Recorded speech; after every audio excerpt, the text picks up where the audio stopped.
Hi friends, എല്ലാവർക്കും നമസ്കാരം. ഇന്ന് നമ്മളൊരു സിമ്പിൾ റെസിപ്പി ആയിട്ടാണ് കേട്ടോ വന്നിരിക്കുന്നത്. നല്ല ടേസ്റ്റി ആയിട്ട് ഉണ്ടാക്കാവുന്ന ഒരു അവൽ നനച്ചതിൻ്റെ റെസിപ്പിയാണ്.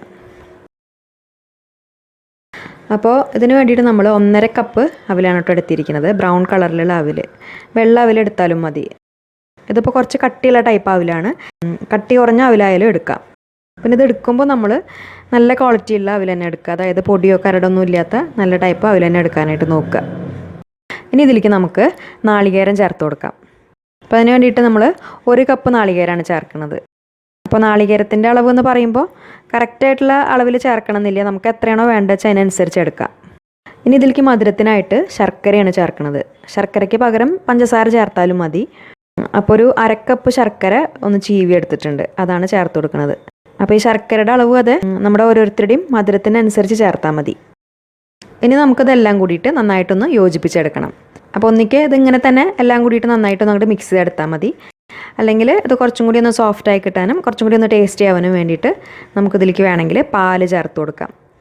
അപ്പോൾ ഞാനിപ്പോൾ ഇവിടെ 2 ടേബിൾ സ്പൂൺ പാല് ചേർത്ത് കൊടുക്കുന്നുണ്ട്. ഇതിപ്പോൾ ചൂടുള്ള പാലൊന്നുമല്ല കേട്ടോ, സാധാരണ റൂം ടെമ്പറേച്ചറിലുള്ള പാൽ തന്നെയാണ് ചേർത്തിരിക്കുന്നത്. പാലിന് പകരം വെള്ളം ചേർത്താലും മതി.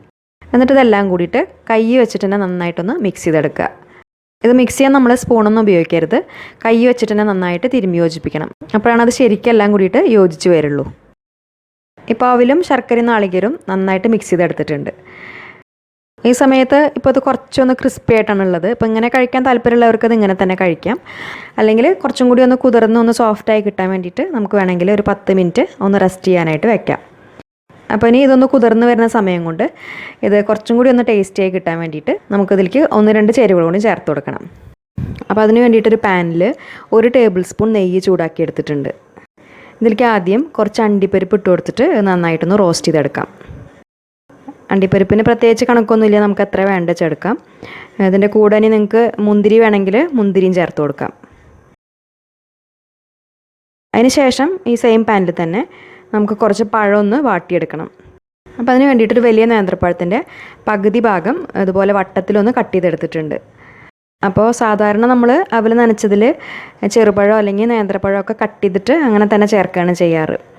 എന്നാൽ ഇതുപോലെ നെയ്യിലൊന്ന് വാട്ടിയെടുത്തതിന് ശേഷം ചേർക്കുകയാണെങ്കിൽ കുറച്ചും കൂടി നല്ല ടേസ്റ്റ് ആയിരിക്കും. ഇതിന് നമ്മൾ ഒരുപാട് സമയമൊന്നും വാട്ടിയെടുക്കേണ്ട ആവശ്യമില്ല. പഴത്തിൻ്റെ 2 സൈഡും ആ കളറൊക്കെ ഒന്ന് മാറി വന്നാൽ മതി.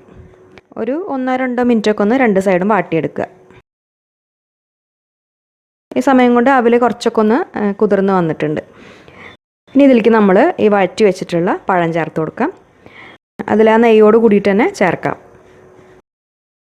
പിന്നെ അതിൻ്റെ കൂടെ തന്നെ നമ്മൾ റോസ്റ്റ് ചെയ്ത് വെച്ചിട്ടുള്ള അണ്ടിപ്പരിപ്പും ചേർക്കാം.